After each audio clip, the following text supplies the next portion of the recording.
Muy buenas noches a todos. Muchas gracias por acompañarnos en esta serie de conversatorios.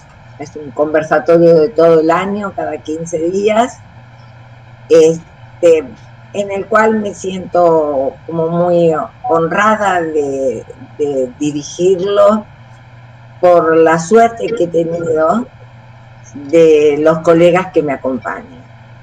Colegas que lo hacen con entusiasmo, con dedicación, colegas que están dispuestos a donarnos algo de su experiencia. ¿No? Hay distintos tipos de experiencia, uno hace, ¿no? En psicoanálisis en general uno hace la experiencia de los libros a la clínica, de la clínica a los libros, y bueno, uno va y viene, y creo que esa es una experiencia muy, muy rica.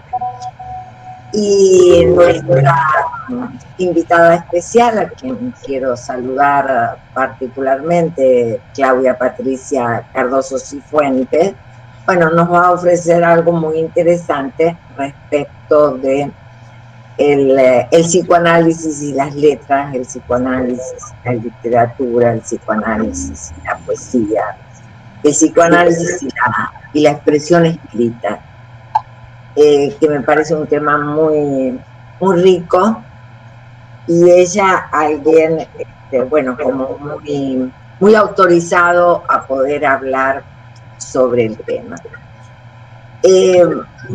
Ya muchas veces he dicho la cuestión de ese losange que hemos puesto entre psicoanálisis y época.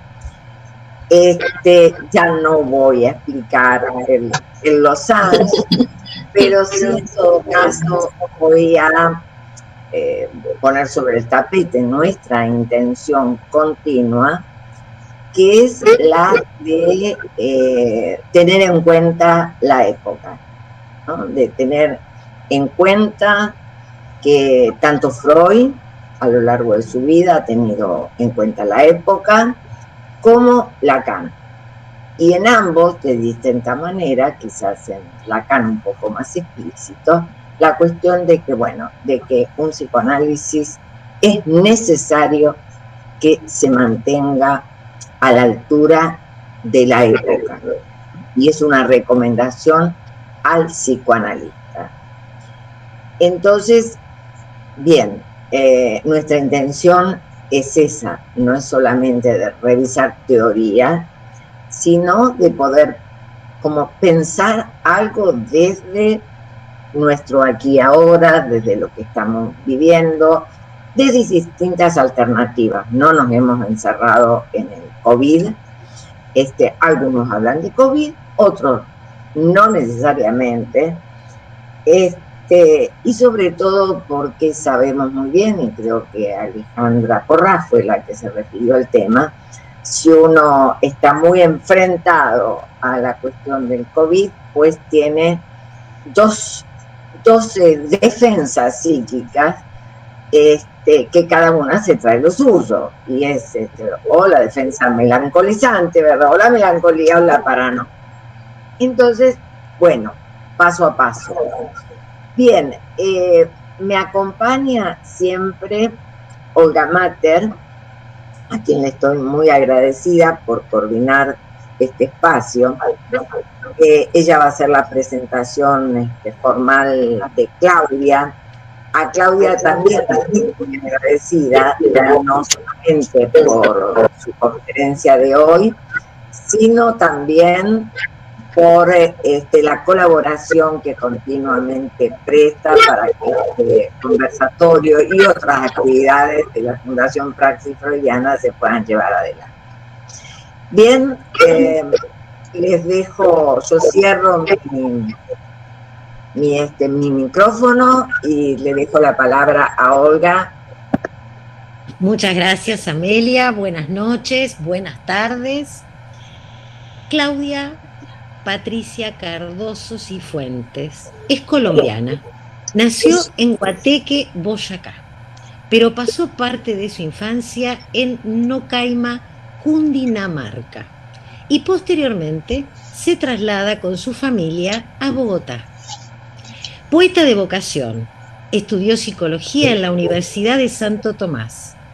Su tesis de pregrado retoma dos de sus pasiones, la literatura y el psicoanálisis, en la coautoría de la tesis Laberinto de espejos, una lectura desde el psicoanálisis de la obra El hombre explicado de José Saramago.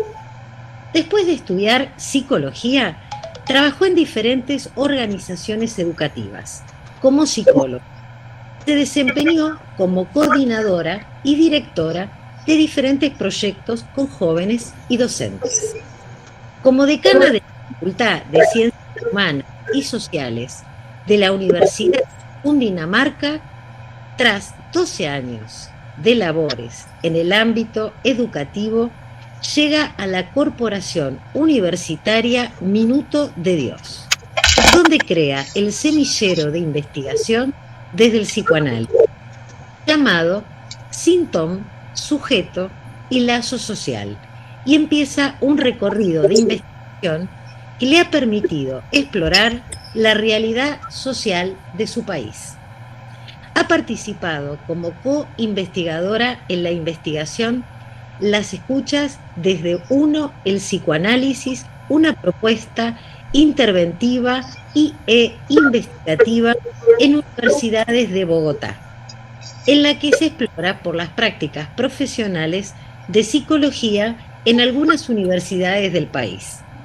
Fue investigadora principal en la investigación denominada Los cuerpos de la guerra, una propuesta de escucha sobre los efectos de la guerra en el cuerpo de mujeres excombatientes, que se pregunta por la construcción del cuerpo de la guerra desde la perspectiva psicoanalítica. Esta investigación trata de comprender el fenómeno de construcción del cuerpo en la guerra, particularmente de las mujeres que han pertenecido a grupos armados en el país. Autora de 2 libros que se encuentran en proceso editorial: Transitar la práctica profesional, del decir al hacer, y Ser mujer en la guerra, cuerpos, subjetividades y tránsitos. Prologuistas del libro: El problema del humano y su lazo social. Compiladora de las memorias del tercer encuentro de psicoanálisis y sociedad. Recordar, repetir y reelaborar las memorias del conflicto en Colombia. La literatura, particularmente la poesía, han sido una parte importante de su vida. En el año 2021 publicó parte de su poemario, Mi baúl, en la antología llamada Rastro de Amor, de la editorial Ita, donde ganó un concurso de poesía. En este poemario se encuentran parte de sus escritos, aquellos que marcan diferentes momentos de su vida. En la actualidad desarrolla un doctorado en pensamiento crítico y psicoanálisis en 17 institutos de estudios críticos, cuyo resultado de investigación es la escritura de la novela Ucalatatawit.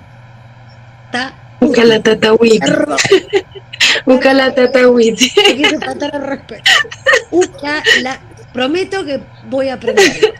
Muy bien. Ucalatatawit. Bueno, ustedes me entendieron. Historia sobre ser mujer, en la que a partir de los relatos de su abuela, N, reconstruye la vida de 3 generaciones de mujeres del pueblo, donde vivió una parte de su infancia. Querida Claudia, un gusto de escucharte. Con vos el abrazo al pueblo colombiano, ¿sí? Y un gusto que te escuchemos en psicoanálisis y poesía. Vale, bueno, muchísimas gracias a todos los que acompañan hoy este encuentro, que he denominado Un encuentro con la escritura. Lo que me propongo hacer básicamente es un recorrido, como lo digo acá, en el escrito íntimo, porque la poesía tiene algo de eso íntimo que se relaciona justamente con el psicoanálisis también, Reflexiones que voy a ir pues acompañando con la propia poesía y seguramente con autores que ustedes conocen también de poesía. Entonces, inicio así. Cuando pienso en lo que ha sido esta experiencia de la poesía, viene a mí la respuesta que un día de manera desprevenida escribí y que puede tal vez orientarnos en lo que es para mí escribir poesía. Lo mío es la poesía, una puesta en palabras de lo incierto, un nunca que puede ser infinito, un olor con sabor a una mañana, un juego de palabras, un hueco que atraviesa mis andanzas, un sinnúmero de piezas en la balanza, un eterno canto de nostalgias, un recuerdo que se queda en el alma. A veces es solo las ganas de parir un hasta luego, de reírme del destino, de comprarme un sentimiento que no tengo. A veces es solo el desprecio, el color del amor en el silencio, las ganas de gritar un desencuentro, de poderme abandonar en el destierro, de poder encontrarme cuando me pierdo. Quiero señalar en este punto algunos asuntos que surgen sobre la poesía. La poesía es un acto creador, escritura que trae a la vida algo que palpita, como un niño en el vientre de su madre. La escritura aparece muchas veces relacionada con el acto de parir, doloroso, inquietante, lleno de preguntas y no de respuestas. La escritura es vida que se hace presente, que deja una marca en el cuerpo, huella de la carne que palpita y que nace. Así, la escritura en tanto íntima también recuerda la marca que deja en el autor, a veces imperceptible para sí mismo y en otras apreciable solo por la manera en la que el escritor la presenta. El material con el que se compone la poesía pasa primero por la carne y luego se produce un sinnúmero de sensaciones que aparecen del lado de la musicalidad y que a posteriori se acompañan con intentos de palabras que van saliendo sin control en la escritura. Como una especie de traducción de los sonidos internos, se logra transformar, diría traducir, descifrar, algo de eso que los sonidos le son dichos al poeta, para crear una pieza sonora. Esos sonidos, que de acuerdo con lo dicho por Belén del Rocío Moreno en el 2010, son dictados al escritor, aparecen como dichos desde otro lugar. Son los esfuerzos que se hacen para dar un sentido al escrito, un sentido que no tiene nada ni tiene nada que ver con la estructura lingüística, pues no es el sentido, sino la sonoridad lo que puede ser escuchado en la poesía. El otro, el que escucha, el que lee, es quien al final le da un sentido. 1. Sueño. 2. Caigo. 3. Vivo. 4. Escribo. Caigo, sueño, vivo y escribo. Compás, tiempo. 1. Ella. 2. Silencio. 3. Ritmo. Ella. Silencio. Ritmo. Sueño, caigo, vivo, escribo. Cuerpo, sal, silencio, tiempo, letra. Encierro, vivo. Ese poema que les acabo de leer es mío y se llama Las Cuentas.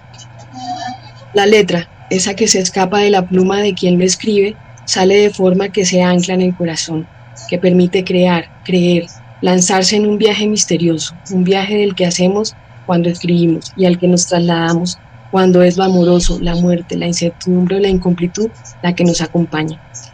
En esa voz que el poeta escucha, que se encuentra en un lugar para decir, se asemeja a la experiencia del laleo, que el niño experimenta antes de entrar al lenguaje, experiencia que marca el cuerpo y que explica la ligadura de la lengua con el cuerpo.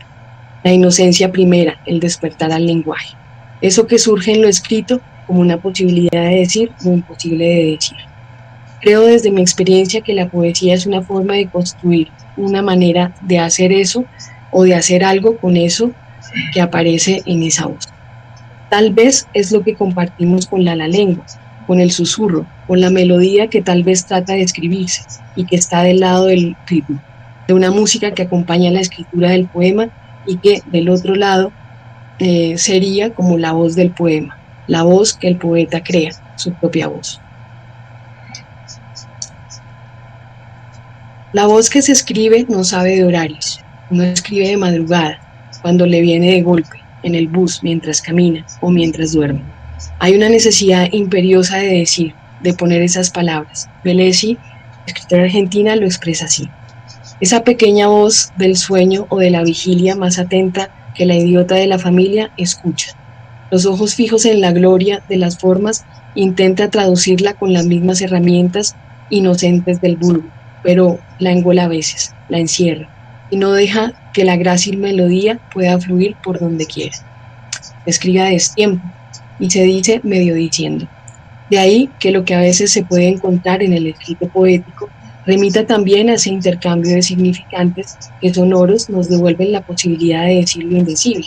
Parafraseando a Moreno, decir lo indecible porque es doloroso, abyecto, siniestro o inaudible, porque es nuestra propia causa ignorada, que incluso con la palabra del vacío se hace escuchar.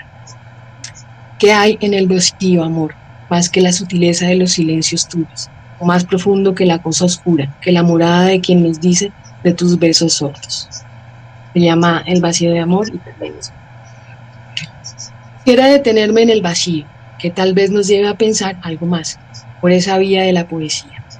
En el recorrido que ha realizado el psicoanalista Antonio Chávez, remitirse al vacío es evocar la idea de la nada. Sin embargo, si se piensa desde la filosofía, el vacío, lo que implica el vacío, es que a partir de una ausencia deviene algo diferente, la posibilidad de ser, esa idea que los atomistas defienden, para quienes en el lugar donde no hay nada, hay algo. Porque digamos que en esa diferencia que hay, o en esa distancia que hay entre un átomo y otro siempre hay un algo, un vacío, que en últimas termina siendo ese algo del que habla también, digamos, la poesía. Haciendo un símil, sigo con